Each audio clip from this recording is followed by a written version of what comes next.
nag mooy daal di ñëw teewlu ki nga xam ne mooy monsieur le Premier ministre. Kon mesdames, messieurs, respectueusement, nous allons inviter monsieur le Premier ministre à venir prendre la parole pour le mot de la fin sous vos applaudissements, s'il vous plaît.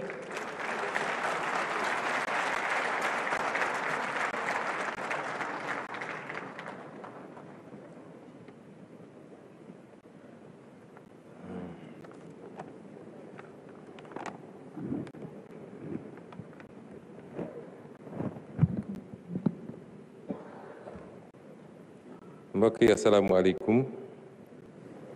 ñu ngi nuyu mboolam yépp jotaay bi di jiital ci nuyoo bi normalement si membre gouvernement bi la waroon doore waaye maa ngi jiital ci nuyoo bi suñu naataango syndicaliste yi sax maa ngi wax doyen que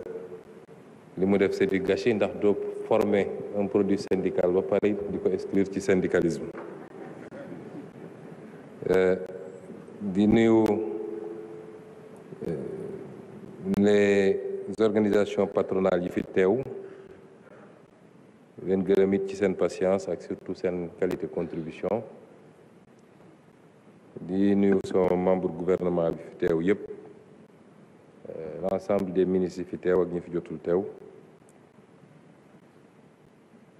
di wax ni jotaay bi jotaay bu am solo la son excellence le président Bassirou Diomaye Faye bëggoon ko te mu nekk en droite ligne ci li mu def dès son installation defe naa parmi ñu njëkk a recevoir de manière séparée organisation patronale yi la ak organisation syndicale yi depuis lors ñu waxoon ni war nañoo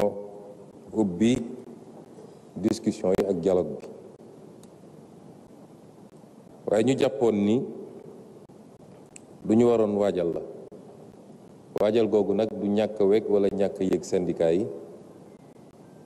donte sectoriellement defe naa ministre yu bëri ñu ngi woon en contact ak syndicat yu dépendre ci seen tutelle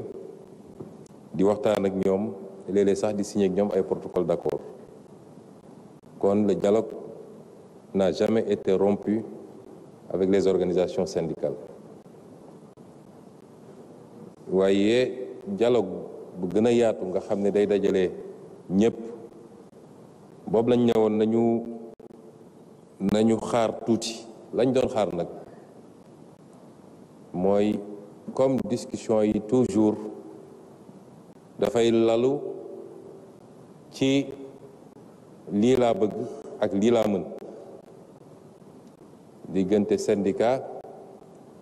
ak ses employeurs qu'ils soient du public ou du privé discussion bi fondamentalement day lalu ci kii laaj ni lii laa bëgg kële tontu ko ni lii laa mën ñu ne nag loolu ku ko war a def bu dee responsable nga danga ko war a def ci kaw nga xayma li nga fi fekk ba xam lu mu doon natt sa doole ba xam nu mu toll waaye it xool lan mooy li nga am ci ay atu waaye lan mooy aussi li nga xam ne c'était faiblesse muy faiblesse conjoncturelle wala faiblesse boo xam ne lu war a gën a mën a yàgg la loolu taxoon ñu doon xaar waaye xaar gi du ragal syndicat yi du mañ a wax ak syndicat yi du xeeb syndicat yi du bërgalit ne ku nekk na def lu ko neex liggéey boobu nag def nañ ko ci am goo xam ne guléet la ci Sénégal il nous fallait une situation de référence, nous l'avons maintenant.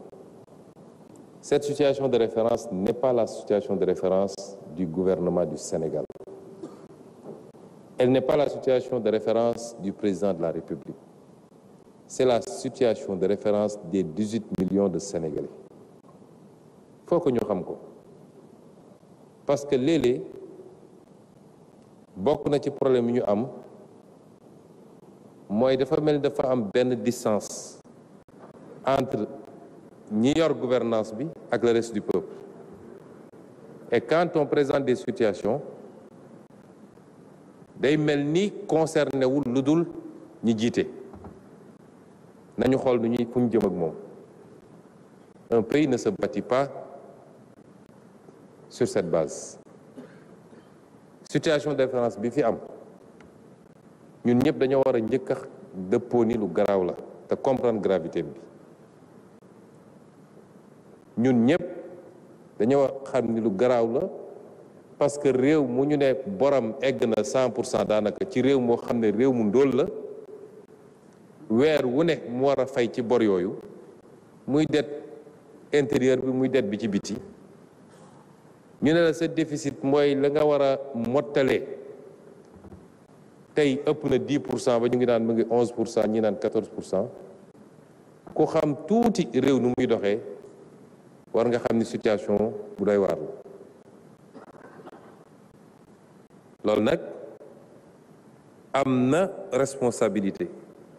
donte mun nañu ne 90% wala 95% responsabilité bi ñi ñu dénkoon réew mi la ñu waroog dëgg nëbb askan wi li ñu waroon xam nëbb ko suñuy partenaires ñooñu ñooy les principaux responsables te it lañ ci war a def lépp dinañ ko def ndax ku ñu dénkit day am fu ñu toll ki la dénk ne la kaay ñu wàññi fi mu toll loolu mooy le sens de la responsabilité te loolu rek mooy tax keneen ku fi nekk doore ko ci man mi Ousmane Sonko lañ la dénk di nga xam lan nga ci moom ak loo ci moomut lan nga ci sañ ak loo ci sañut du loo xam ne c'est personnel wala c'est individuel man mii dinañ ma xayma càmbar ma ci liñ ma dénkoon keneen ak keneen ak keneen réew noonu lay doxee waaye au-delà de ñooñu bu dee 5% la sax wala 2% am na une part de responsabilité collective parce que it am na lu bari loo xam ne luñ doon wax la di ko génne di ko feeñal waaye kenn ku ne ci ñun wala lu bari ci ñun dañu jàppoon ni suñu yoon newu ci kon ñun ñëpp am nañ ci lenn ci responsabilité mais c'est pas le plus important le plus important mooy il nous faut un sursaut te sursaut boobu pour ñu def ko faw rek ñu jiital lan mooy njëriñu réew mi te ñu génn ci la logique des urgences léegi am na kenn defe naa c'est doyen Mody Guiro di rappeler li mu doon wax ci lors de la remise des cahiers de doléances sur les urgences waxoon naa ko sama discours de politique générale mënoo construire dara lu dëgër lu viable sous la pression et les urgences réew mu ñuy tabax dañ koy tabax ci planification à moyen ou long terme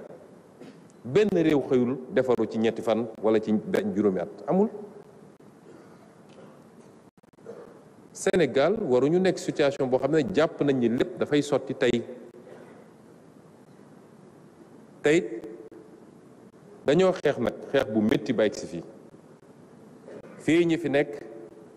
lenn la ci travailleurs yi la notion de travailleur est beaucoup plus large que ñiy fayeeku salaire kese kuy xëy di daan dooleem rek travailleur la waaye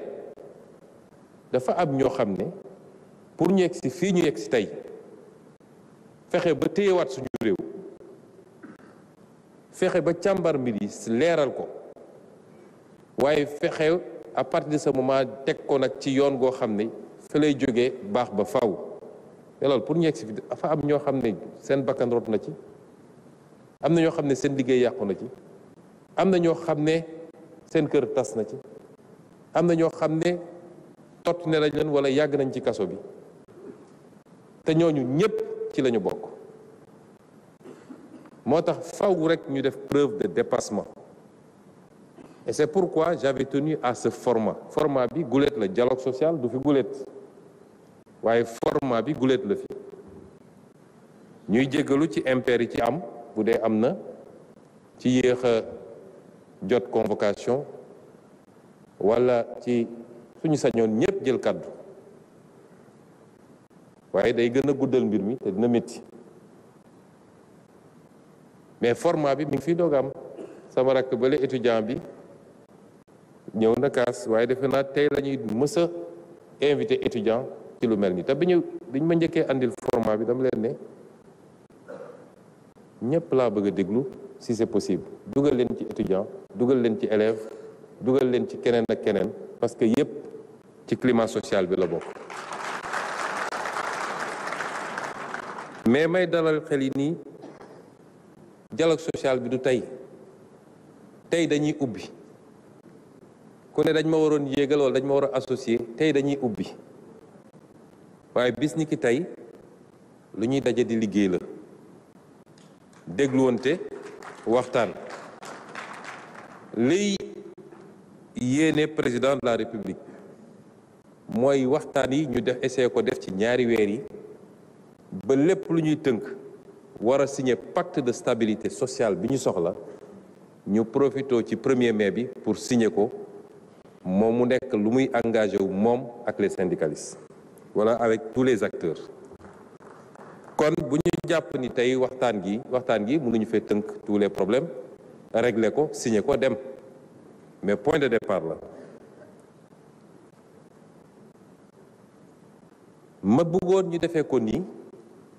parce que li gën a jafe mooy dañu nekk ci silo c'est vrai am na centrale syndicale yi nga xam ne ñoom njaboote nañu syndicats yu bëri waaye moo am aussi des syndicats sectoriels professionnels ma ne woon dañ ko defee nii parce que buñ ko defee nii biñ fi toogee léegi kenn ku ne dégg na lan la keneen di réclamer te loolu lépp ñu war koo réclamer kenn ki muy l'État du Sénégal bu doon dañoo donn état bi ci situation bu stable bu baax sax lii lépp kenn mënu ko satisfaire andoo waxuma laa nag nga jël état ci anam gi ñu ko fekk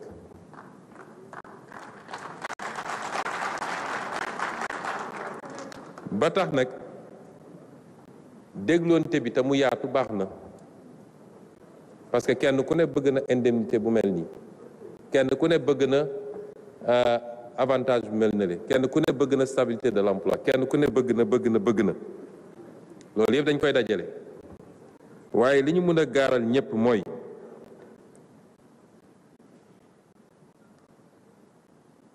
waxtaan gi day lalu ci dëgg te kenn nag warul ragal dëgg personne ne doit avoir peur de la vérité normalement c'est l'État qui aurait dû avoir peur de la vérité c'est l'État qui devait faire de la manipulation c'est l'État qui devait se cacher derrière son petit doigt comme on dit mais l'État sous notre gouvernement ne vous cachera absolument rien lépp dañ koy teg sur la table lépp dañ koy teg sur la table buñ ko tegee sur la table nag ci base boobu nañu waxtaan ndax yéene moom ku réew jaral lim la jaral ba ñu dénk la ko sa sañoon kuy yeewoo ci réew moom rek aajoom yi faju loolu moom mooy suñu yéene ñun suñu sañoon kuy yeewu ci réew mi rek sa aajo faju ku doon fayeeku juróom na nga fayeeku téeméer wala lu ko ëpp man de loolu moo ne sama xol bi yéene naa ko kenn ku ne te dañ ciy liggéey nag lu ñuy liggéey la jour après jour semaine après semaine mois après mois waaye du loo xam ne lépp mun nga ko sottil tey tout de suite et maintenant loolu état bi mënu ko ba tax lañ ci mën ministre fonction publique wax na ko léegi injustice man li ma dugaloon ci syndicalisme injustice la bañ ko li ma dugal ci politique injustice la kenn mënul accepter injustice moo tax justice sociale suñu préoccupation la ci revendication yi ñuy wax am na yoo xam ne dara mënul justifier ñu war cee bañ a def ay jéego dans le court terme pour ne pas dire dans l'immédiat am na yoo xam ne ce sera dans le moyen terme mais lépp dañ koy delloo ci dialogue bi li tax boobu ba léegi yenn yi ñu ne woon nañu tey parce que nañu reconnaître ni suñu système surtout dans la fonction publique depuis 20 ans dañ ko déstructuré complètement système fonction publique dafa amoon cohérence d'ensemble am des grilles ñu xam sur quelle base lay am différence entre nit ñi ñu ne grade am na ñu ne échelon am na ñu ne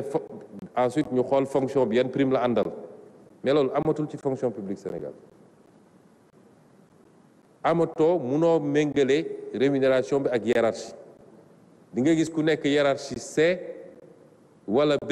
mën a fay koo xam ne ma nga hiérarchie A juróom yoon nga gis ay corps yoo xam ne man ëppalantew ma njëriñ les corps yàgg naa ko wax man impôt domaine laa ne woon ba may ne impôt domaine nekk syndicat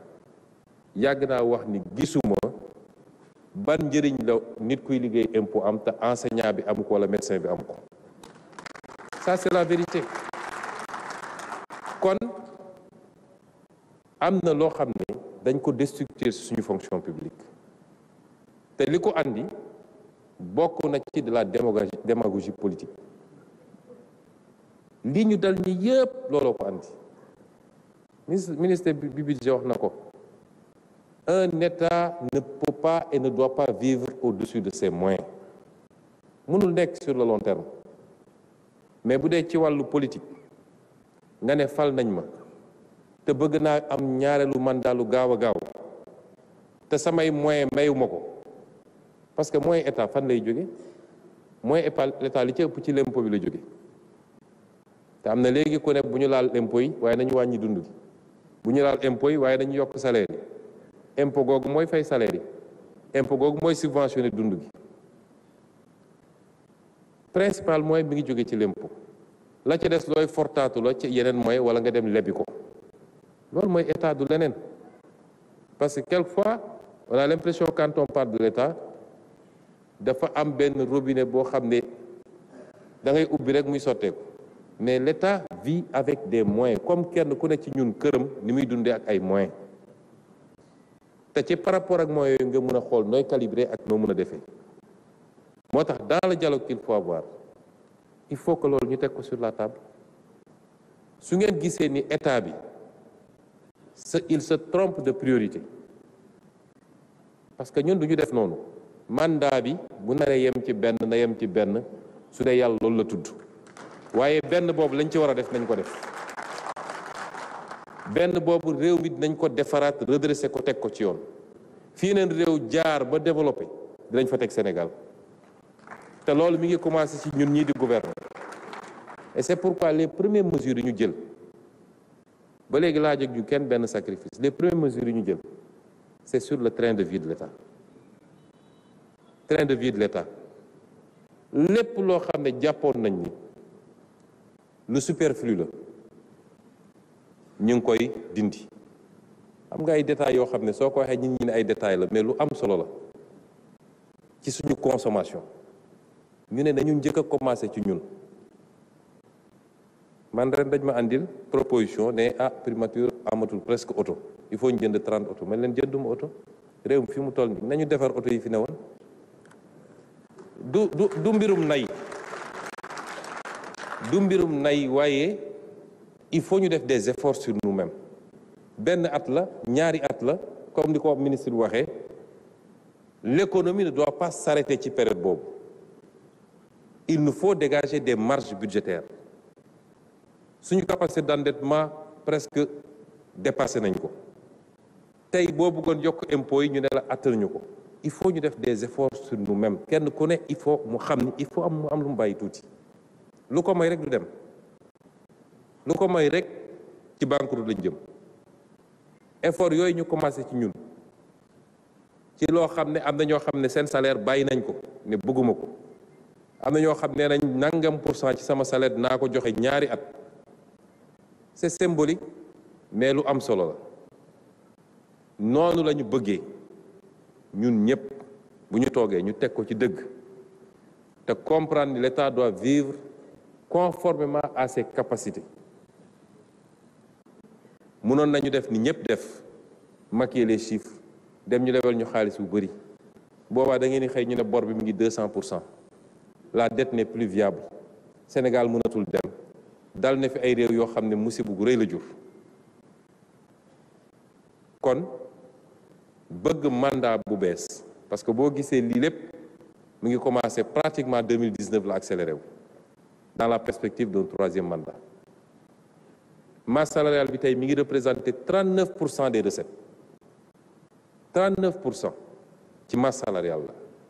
doyen léegi wax na lu jëm ci ay emplois ñu supprimé dans la fonction publique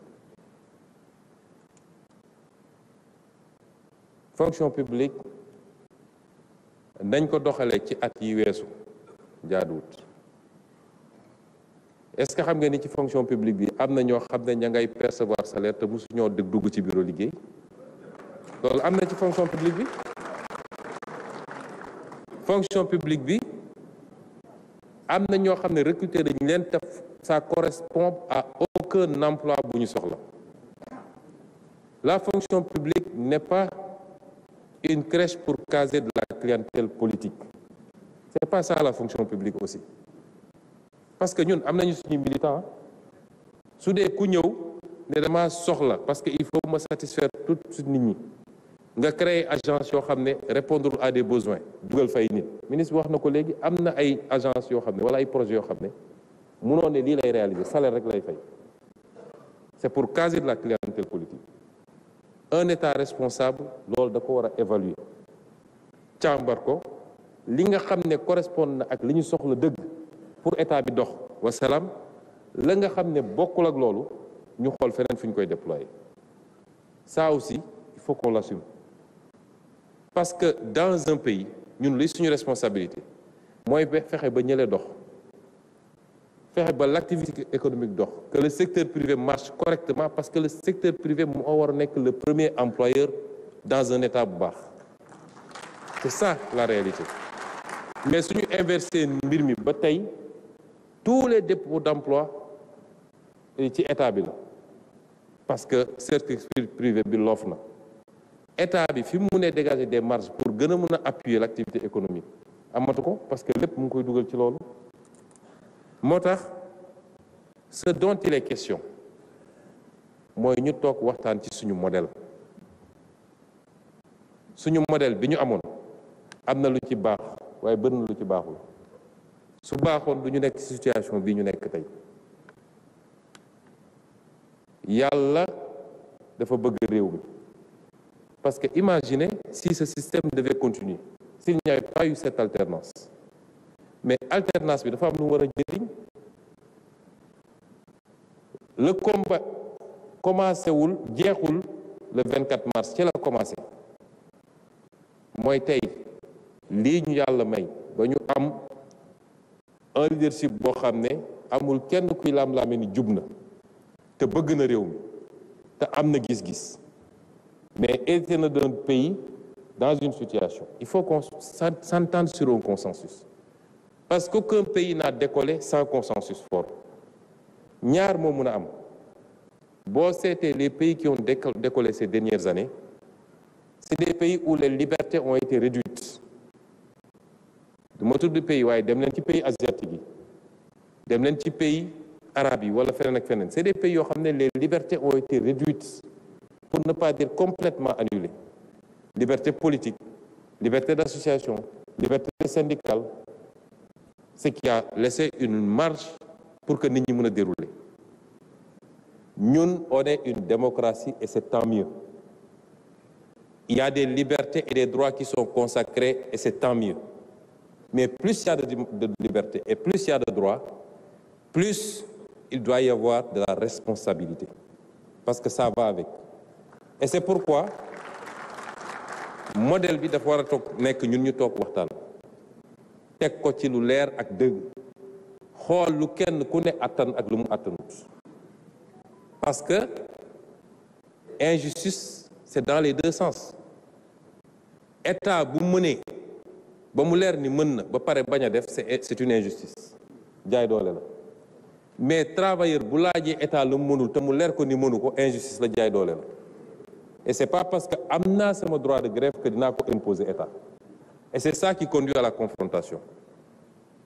et personne ne souhaite la confrontation parce que personne n'y gagne. Personne ne gagne dans la confrontation sociale. Ñun ñëpp ñun su ngeen ñuy juger les électeurs nous jugent au moment des élections.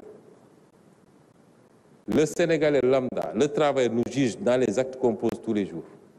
Mais une fois qu'on sera assis ba d'accord ci benn pacte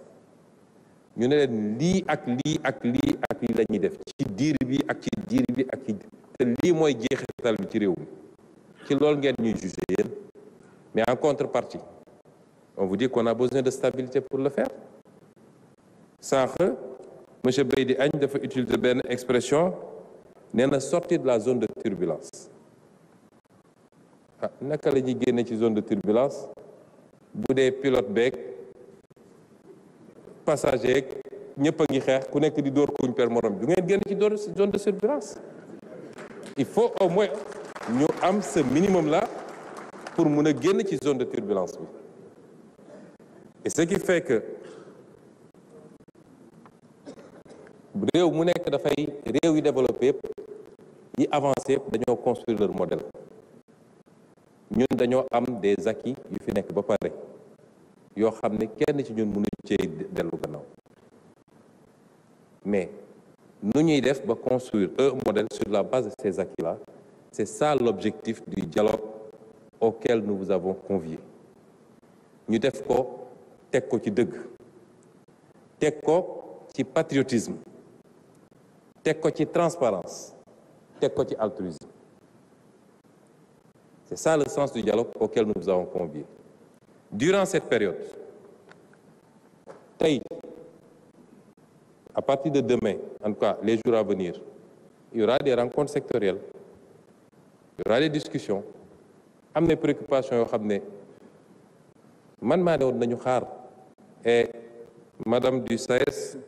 moi je ne pense pas que dans ce que vous avez signé avec le ministre secrétaire général du gouvernement qu'il y ait eu un engagement sur une date pour prendre le décret léegi rek maa ngi doon liraat le document mais jamais il n'a été question d'une date précise pour adopter le décret à l'Assemblée nationale du moins en Conseil des ministres man maa ne woon nañu xaar ba ñu am d'abord la situation de référence benn ñaareel bi ñu am ndaje bi ba noppi parce que l'autre problème qu'il y a te moo ñu conduire ci lii mooy l'escalade fii tous les syndicats ñëw nañu wax seen plateforme revendicative wala accord yu ñu signé woon te defuñu ko dès que tu accordes à un tous les autres te disent defal ma ko parce que defal nga ñële et c'est ça qui amène à l'escalade moo tax ma bëggoon ñu am le tableau global et je sais que ay patriotes ñoo fi toog ñu ma gën a nekk patriote ça je le sais ba tax li nga xam ne lu ñu mun a régler rapidement yooyu avec le ministre de la fonction publique on a décidé liñ ci war a jël ci ay actes nañ ko jël à partir de maintenant mais day dugg ci cadre dialogue bi nga xam ne ubbi nañ ko muy ci enseignement supérieur ci santé ci éducation nationale am na yoo xam ne lu mun a avancer la rapidement ba ci yeneen travailleurs yi nga xam ne wax nañu fii la ca des nag ñu inscrire ko kenn ku nekk ci yéen teg mbirum grève la rue wala yu mel noonu ñu teg ko un temps te jublu ci liggéey bi.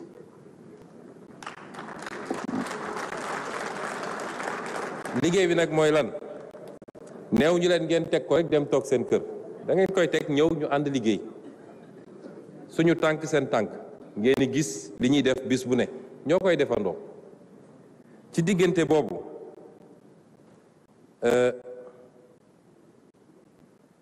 dinañu liggéey ci finaliser le pacte bi nga xam ne moom la ñu bëgg a signer fii ak le 1er mai muy benn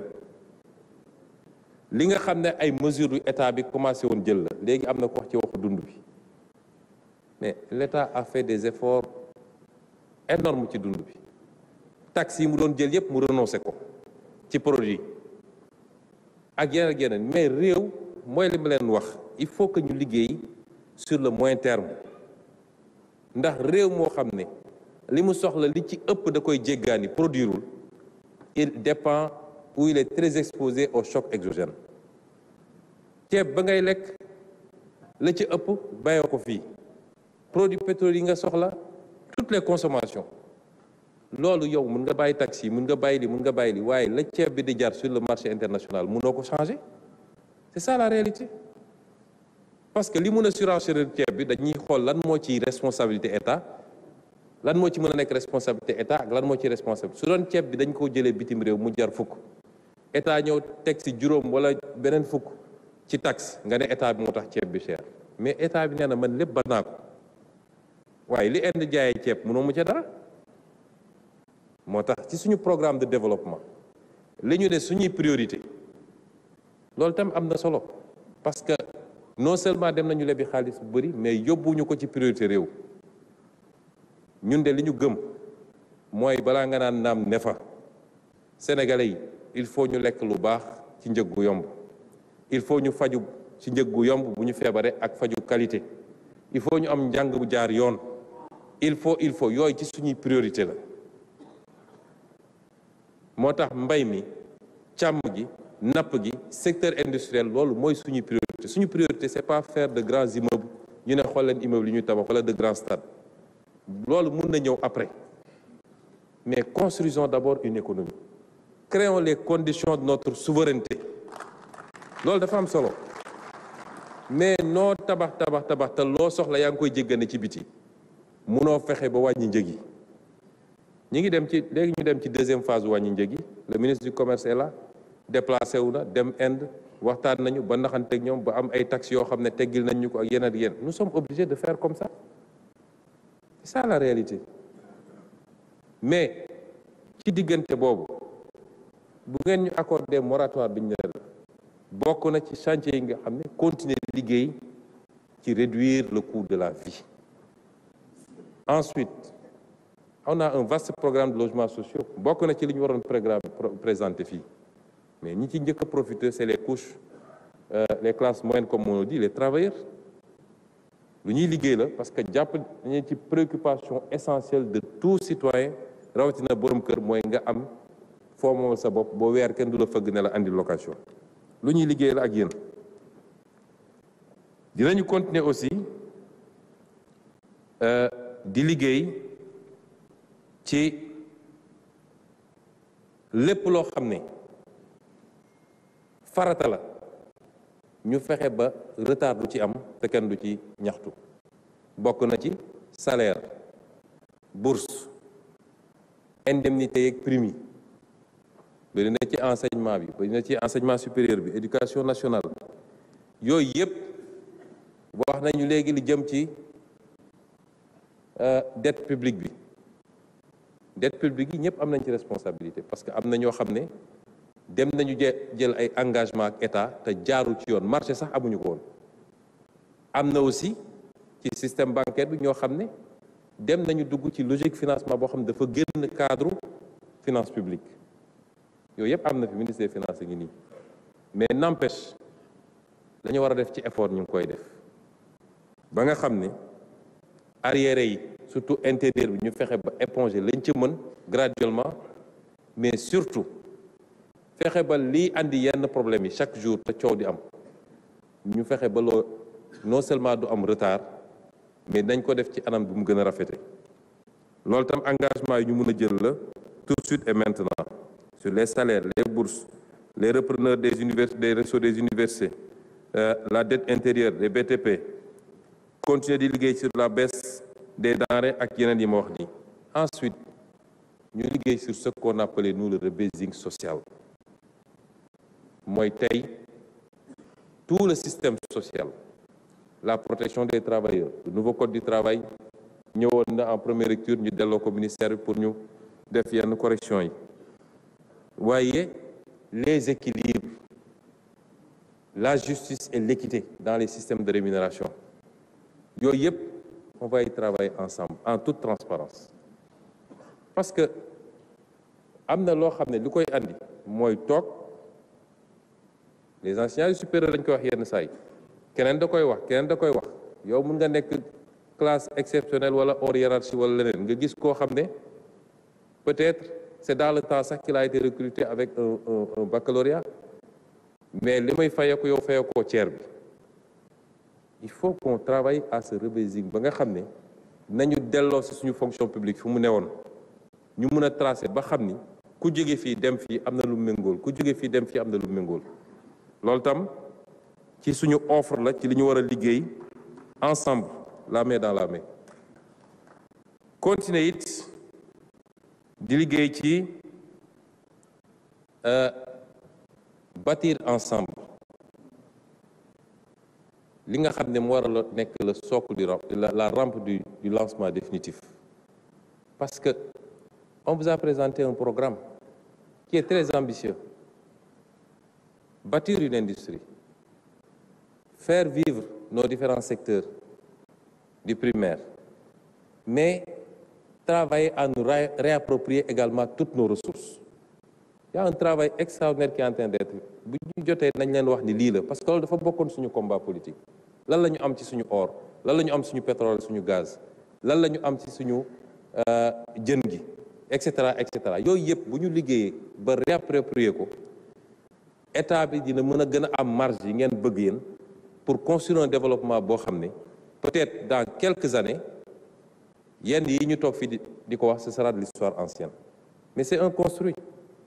Ça ne tombe pas du ciel. Et ça, nous voulons le faire en toute transparence, la main dans la main, avec les partenaires que vous êtes, le patronat, les travailleurs et tout le monde. Yii ñu xam tamit ni malgré situation bi ñu mel nii le Sénégal est suivi par le monde entier et les gens continuent à avoir un appétit pour le Sénégal. Ñun waa Sénégal ñun ñoo leen war a woon ni on est capable de faire les sursauts qu'il faut. On est capable de bâtir une unité forte autour de l'essentiel. Nit ñaa ngi ñu xool de les partenaires ñu ngi ñuy xool bàyyiwuñ nag instant bi ma wax ak yéen peut-être pare na mais président de la République mi ngi recevoir waa Banque mondiale demain je vais les recevoir. FMI dina ñëw ci fan yi tey ci suba man mii rek j'ai reçu des investisseurs chinois, des investisseurs qataris. Tout le monde veut investir au Sénégal. Ñun ñoo war a def le bloc maintenant par rapport ak li nga xam ne mooy suñuy attu ba tax nit ñi bëgg ñëw Sénégal. La stabilité, l'ouverture, le positionnement géographique, les ressources naturelles, des élites souvent très bien formées, une jeunesse qui ne demande qu'à travailler et qu'il faut également former. C'est ça aujourd'hui, enjeu yi nga xam ne moo ñu interpellé. Et nous devons tous y travailler. Et c'est ça que nous appelons de tous nos voeux. Et c'est pourquoi nous vous interpellons, chacun et vous, collectivement, pour ñu dem vers ça. Wax nañu ci un certain nombre de choses. Ma clarifier, parmi les engagements qu'on peut prendre, c'est aussi d'achever les infrastructures. Mais li ëpp ci Sénégalais yi et parmi lesquels peut-être ñi ëpp ñu ne ci salle bi ñooñu votel ci élection présidentielle fal Bassirou Diomaye Faye ñëwaat wóoluñu ci élection législative bokk na ci li gën a essentiel li taxoon ñu votel ñu mooy ñu jubbanti réew mi mooy ñu jëlee fi guerre ak détournement de deniers publics ñu jëlee fi surfacturation des marchés publics loolu bokk na ci la taxoon ñu ngeen fal ñu mais buñ ñëwee toog ma jël secteur de l'enseignement supérieur buñ ñëwee toog gis ni université yi ne moom la ñu bëgg a tabax lañ ko facturé bi ñu ñëwee ñun def suñu càmbar gis ne li ñu facturé benn université mënoon na tabax beneen université lan la ñu war a def parce que c'est urgent les étudiants réclament la finition des travaux nañu bàyyi mu dem wala dañu war a arrêter mbir mi xoolaat ko fexe ba delloo ci xaalis Sénégal suñu loxo et c'est ce que nous avons fait c'est ça que nous avons fait boo jëlee éducation nationale même chose te partenaires yi nga xam ne ñoom lañ joxoon marché yooyu d'accord nañu renégocier ba def nañu d'autres offres yoo xam ne di nga gis lan la Sénégal naroon ñàkk ci loolu ngeen ñu dénkoon ñun loolu ngeen ñu fale woon boo jëlee la santé c'est la même chose avec les hôpitaux tous les hôpitaux pratiquement à l'exception de benn yi ñu war a tabax c'était largement surfacturé est-ce que ñun dañu waroon bàyyi loolu dem 10 mois nga def ci càmbar def ci audit finance publique def ci audit des marchés publics def ci audit les contrats de concession les grands chantiers les hydrocarbures les mines 10 mois c'est rien pour faire ça mais on veut faire croire à tous les Sénégalais que non ñoo leen waxoon il faut que lépp sotti tey ñu ngi ci yoon te li ngeen ñu dénkoon ci loolu la ñu nekk réew mi ñu ngi koy jubbantiwaat di ko teg ci yoon ndànk-ndànk les retombées de tout ça di ngeen ci teg seen bët incha allah mais nit du ji tey mu màgg tey mu witti tey consommer tey wala jaay tey loolu amul fenn kon lañ leen demander di leen ko demander encore une fois et je parle d'abord aux centrales syndicales je parle également aux syndicats professionnels nous sommes ouverts au dialogue et nous allons dialoguer dans la transparence. Tout ce qui est faisable, nous le ferons. Nous éviterons autant que possible la confrontation. Et nous devons tous éviter de nous pousser mutuellement vers la radicalisation. Doyen, ba may wax Almadi yow dag ma ne sa këru banlieue waaye du kër gee lakk koñ bi yëpp ay lakk yow munoo gérer donc sa kër la situation dépassé na loolu justement cette conception de moi et de ma maison pour un temps il faut qu'on travaille tous à la dépasser et sur ce chapitre maa ngi daaneel ci gërëm ñëpp di wax ni travailleur bu nekk am na droit vivre dans la décence